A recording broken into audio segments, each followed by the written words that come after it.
বাজারে এখন অ্যাভেলেবেলই কমলা লেবুটি পাওয়া যায়।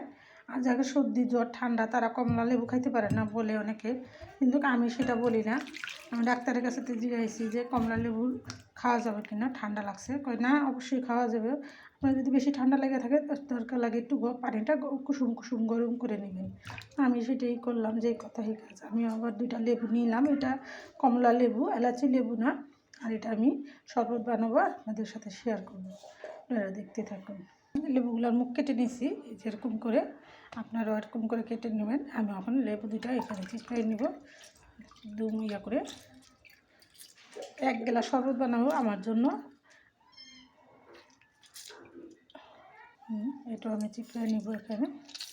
এক করে লেবু কমলা লেবুর রসের মতোই হবে। দেখেন কত সুন্দর রস পড়তেছে। এই কমলাগুলা অনেক টক, এটা তো শরবত খাইলেই অনেক ভালো। আপনি বাজার থেকে জুস না কিনে আপনি এরকম কমলা লেবু কিনে এনে একটু হাতে একটু চিনি দিয়ে নিজে হাতে শরবতটা বানিয়ে খেলে অনেক সুস্বাদু হয়।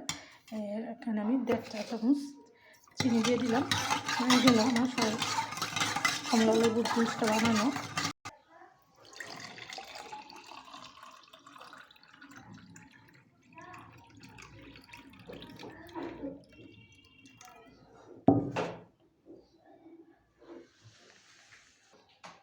হয়ে গেল সুস্বাদু কমলা লেবুর শরবত।